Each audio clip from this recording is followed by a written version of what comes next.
Welcome, everybody. Thank you for joining us for today's South by Southwest featured session. We have a baller panel for today's session. It's called Live Music in Venues, What's Next?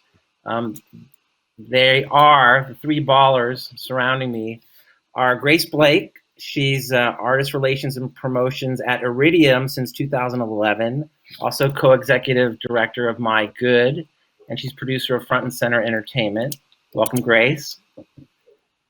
We have Amy Madrigali from the Troubadour. She's the in-house buyer for LA's iconic venue for the past 5 years.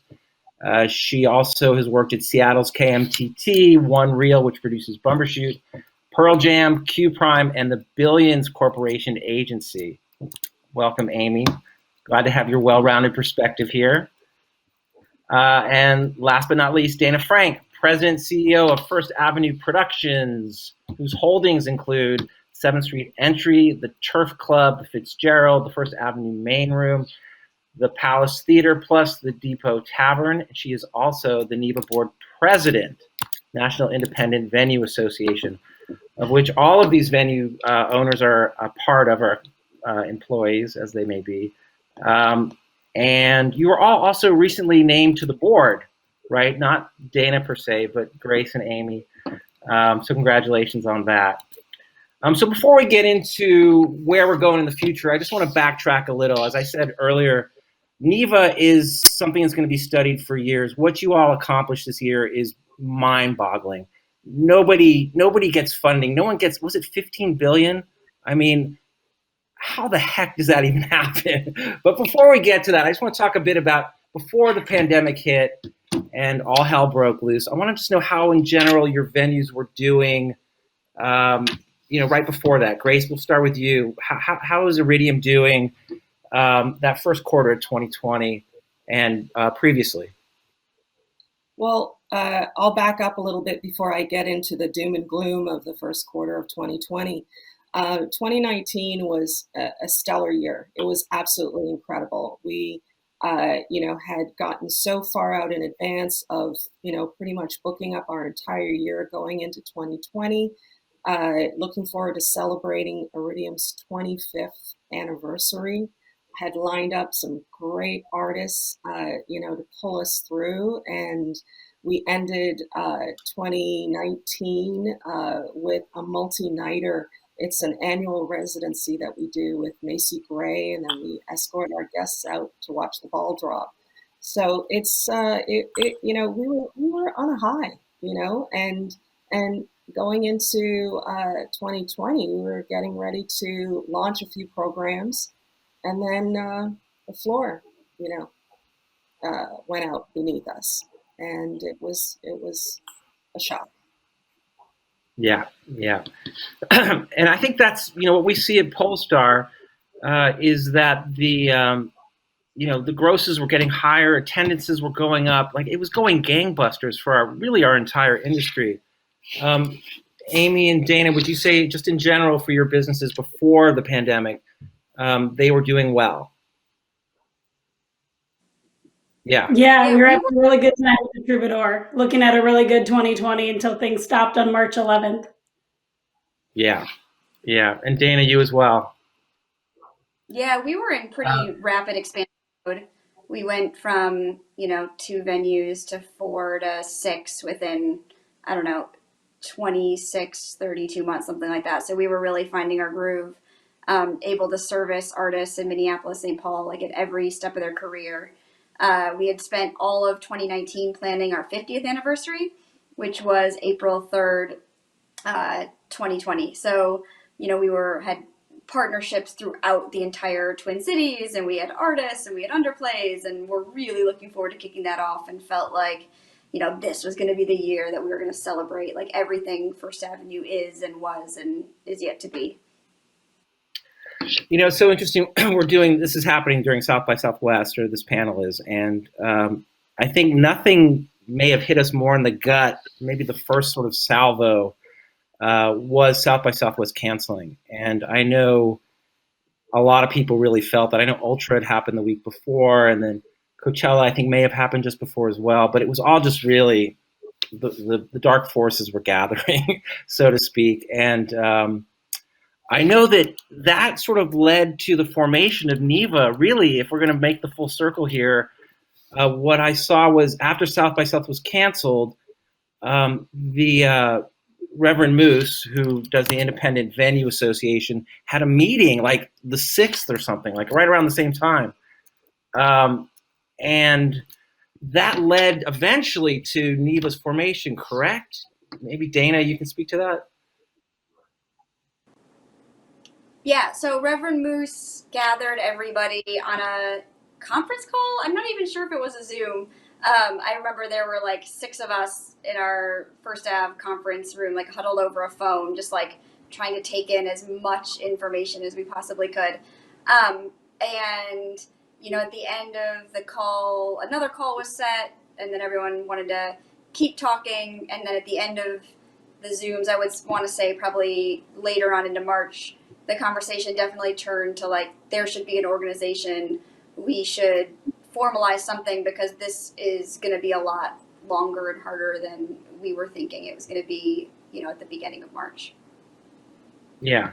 And so there were, from that initial group, there were, I don't know, maybe 30 or so people that wanted to get involved in a steering committee. And then there were, I think, elections from that committee. And that's how the initial board members were named.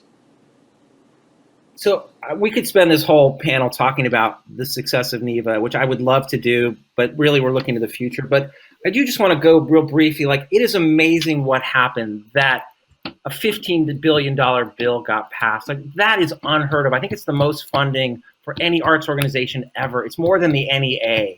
And I know it also involves zoos and aquariums, and it's not just venues, but it is so mind-bogglingly impressive that it happened. And working at Polestar, I know that never before have I felt the value and love of live than I have this year.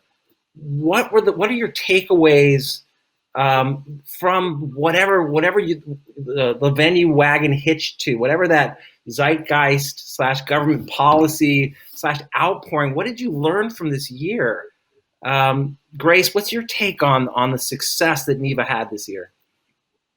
Well, first of all, I just want to, say kudos, to Dana, Moose, Justin, Hal, Steve, the team, and Audrey, and of course, Amy, shepherding quite a bit. But what it was able to do as an independent venue, as Iridium, was really pull us together. It was able to bring a community of like-minded venue operators and promoters together that were once competitors.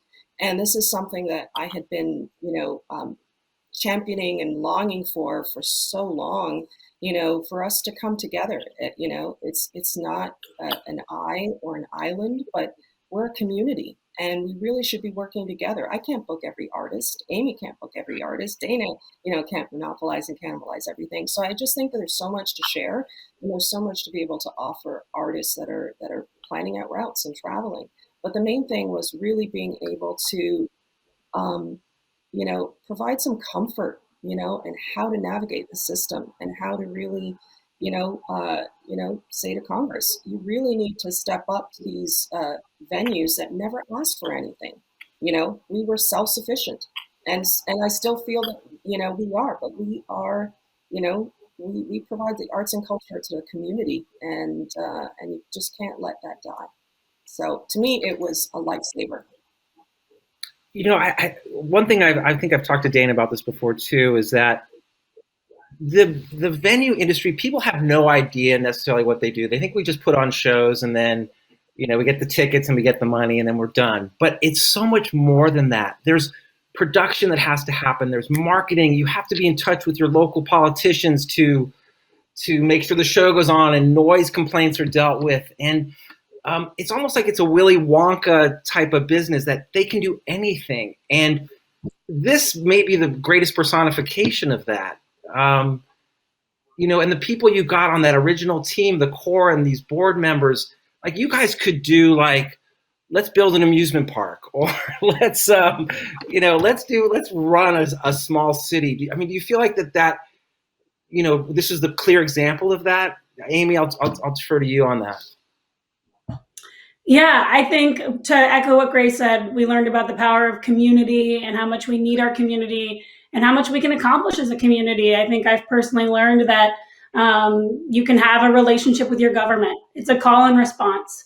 If your governor or your representative says something or does something, you can say something back, and you should be empowered to do so. And so we came together to do that. And I think sending 2 million letters to Congress and having our voices heard and employing every resource we had while we have no income, and we were successful. And I think that it shows the power of what the independents do. Normally, we all just have our heads down. We're getting our show done in our room. But it became what we can do in our cities and what we can do in our country. And just, the powers put together of each venue was really, really successful and supportive. I think we've all helped each other get through this emotionally and financially.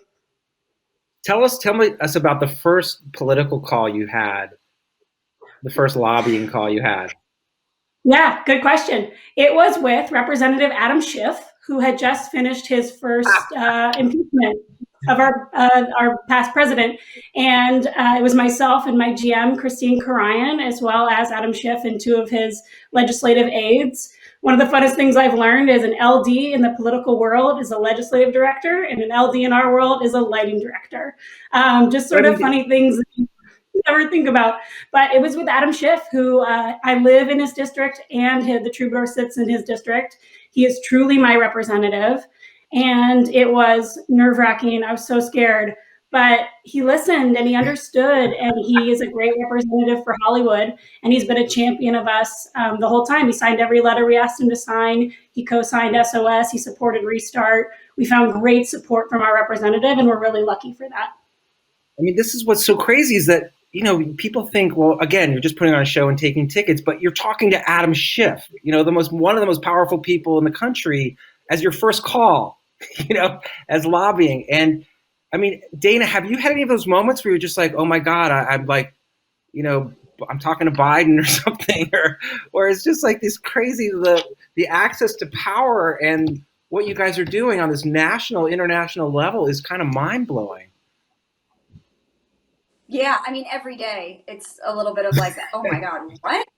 How did we get here? So it's nice to have these kind of sessions and be like, oh yeah, okay, this is how we wound up, doing this. But I had a really similar experience to Amy. I mean, I was so nervous. I was like, I knew that I think Senator Klobuchar was going to call me, and I kept checking my phone, and I was like, when's it going to happen? Oh my God, drinking like 25 cups of coffee.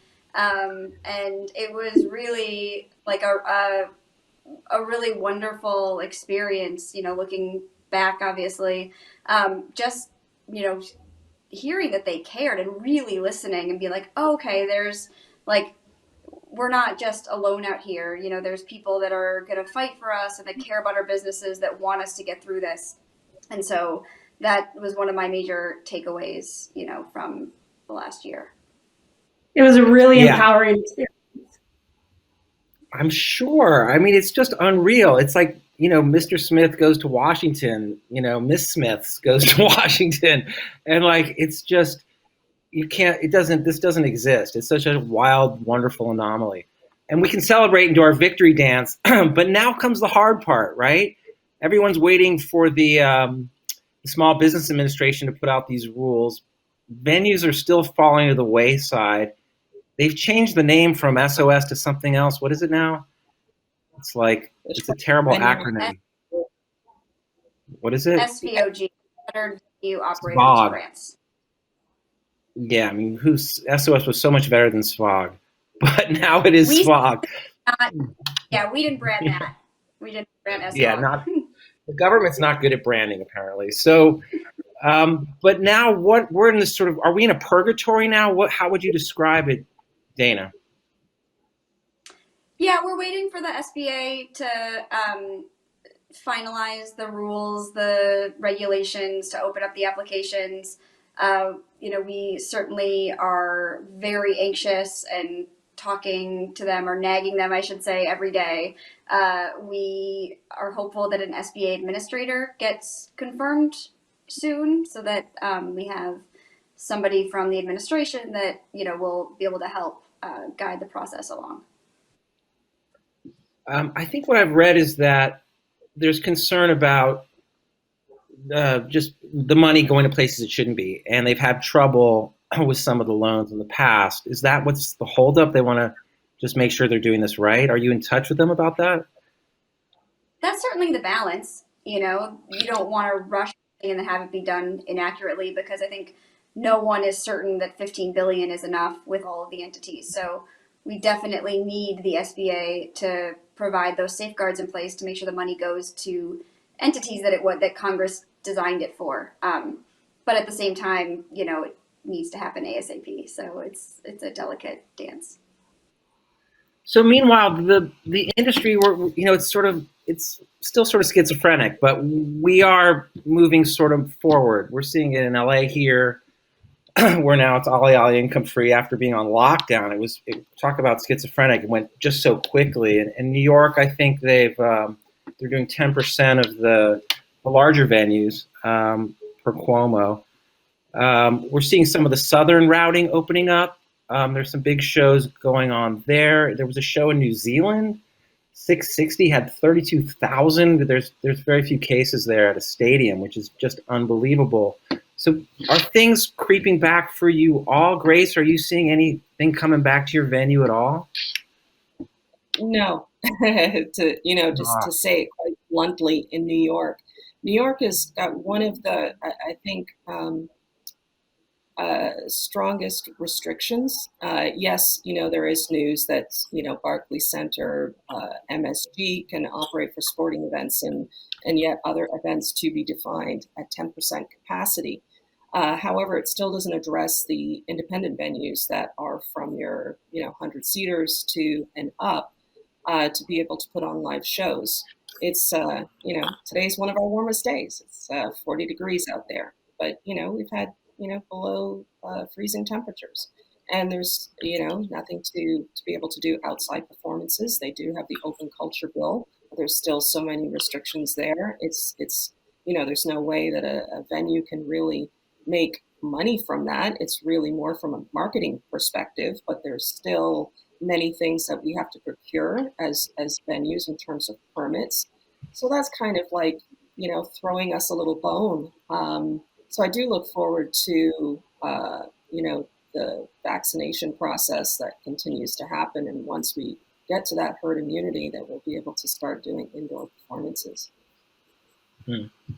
What about live streaming, which is, slowly getting a little bit of traction? It's increased exponentially this year. I think the Troubadour was having a couple of live streams out of there, right, Amy? We've hosted a few, yes. We were part of what NEVA put on the fall was our biggest streaming adventure, and that was through NEVA's partnership with YouTube and Big Room. It was the SOS Fest. We hosted 6 shows at that point, all streamed on YouTube, and that event raised over $1 million for the Independent Venue Association's Emergency Relief Fund, which has provided over $3 million in bridge grants to venues, waiting for now the Shuttered Venue Operators Grant, now that passed. But that was the most we've done. We've done a few others. We did a show with Ledesi. I have a few things on the calendar to film coming up soon. We're doing a TV show in March, but all these things are minuscule in comparison to what we'd normally be doing. So like on a normal fall month, I remember thinking about this in November. November, we would have been booked 30 days. I'd have 30 employees working full time, everybody, all hands on deck, a lot of jobs, a lot of hours, a lot of revenue, a lot of beer sold, a lot of music. And now, last November, I think I had 5 days of streaming. So that's 5 8-hour days for 3 staff members. So it's a drastic difference to where we would normally be at any month of the year, particularly last fall. But yeah, 6 shows that October was a lot. So we've done a little bit. I'm excited to continue to explore with it through this year. I don't know when we're going to be reopened, but I feel like we definitely have at least a few more months. So we're going to continue to experiment with it for ourselves, for our staff, and the artists that they can play. They're hurting too, and anything we can do to get our doors open safely in the meantime, until we get back to regular shows, we're going to try. It's been interesting since this started. There's been like a kind of a consensus for when we're coming back, and you guys probably know better than like the CDC based on when people are making their bookings, right? And it's been like this, probably like a mountain that goes, in March, everybody sort of probably moved to the summer first, then it was all the fall. It seems like they skipped the winter, and then they kind of went to now in the spring, and now it looks like, where are you guys seeing that now? Where's the mountain of bookings now for your venues? So I'll try you, Dana. Labor Day. I think we're Labor Day. Really curious what Amy had to say, but like we're kind of hanging on for the fall, and that is like the folks that I talk to, our summer is basically gone. We have an outdoor site, but it's not financially feasible at a partial capacity. So those shows have pretty much cleared. We're being in the Midwest. We are really keeping our eye on Lollapalooza and summer camp and those major festivals to see if they play, because we have bookings, in and out of those dates. But really, it's Labor Day and the fall, and I think that's okay because when it happens, I'm going to will it into existence. When the fall happens, it's going to be the busiest fall that we probably any of us have ever seen. We would normally in September have maybe 20 shows, October maybe 23, and now we're trying to talk like, do we double up? Do we do early, late? Do we, how do we maximize our calendars? And I'm hopeful we'll have all 6 rooms, busy almost every day in the fall. So we're going to will it into existence by doing what we can to help spread the by promoting the vaccine, opening up our venues, like doing everything we can to help, get America back to work and school. We're hearing a lot of different reports right now of herd immunity and when exactly that's going to be. And I've heard suddenly April came up the other day. Like, what? Is April possible? Do you think there's a chance that maybe the summer could still be in play? Grace, any thoughts on that? I keep going back and forth. And it's interesting that you just said that because the owner called me this morning and was just like, okay, we're going to book. We're opening up in summer. And I just thought, okay, did I miss something? Did I miss a news report here? But I did hear, there has been that kind of talk about, herd immunity happening, April, May. However, I'm cautiously optimistic and believe in that you have to kind of learn to walk before you run. So we really have to roll this out carefully. And there's, folks that have already, put into, a whole thing in terms of a great reopening plan. But I just, for us, we're looking to hopefully in the fall. We're getting a lot of, our November is booked, October is almost booked, December pretty much. 2022 have a lot on the books for 2022, especially for a lot of overseas artists who have to look at, permits and all of that they need in order to be able to have a concrete, a contract. So I don't know. I'm hopeful, crossing my fingers. Definitely a lot of outdoor venues, spaces, and concerts. I think will certainly be happening, but indoor, not quite sure. All right, good. And last question. It's a long way to get to the fall. SBA still hasn't given us their guidelines. I know NEVA also has some emergency funds. I think they may be giving out grants. What's your advice for these clubs that are still just hanging by a thread and they're in between and they gotta try to make it to the fall? What would you tell them they should do when you get that call? Amy, you're shaking your head. What would you tell them? Through NEVA membership, there's a lot of resources we're putting out through our newsletter. So venues who are independent and can join our coalition, please do. We're doing our best to get good information out there and just, keep an eye on the SBA, sign up for those updates, get your books in order, and then look to your state and local governments also. I know California's got a lot of small business grants in the works, and I think we're not alone in that. So look at all your options, government, private, otherwise, and NEVA, if it's applicable, get involved with us. We'll help you any way we can. Awesome. Dana, anything to add to that? Sorry, I would say a really quick shout out to the artists that might be listening. you might be able to qualify for a PPP loan as an independent contractor. Talk to your accountant, talk to some support services, because those resources might be available for you. Awesome. Well, thank you so much, the three ballers here, Grace Blake, Amy Madrigal, and Dana Frank. Thank you for the great work you do for our industry, and thank you for coming today. Thank you, Andy, and thank you, South by Southwest. Absolutely.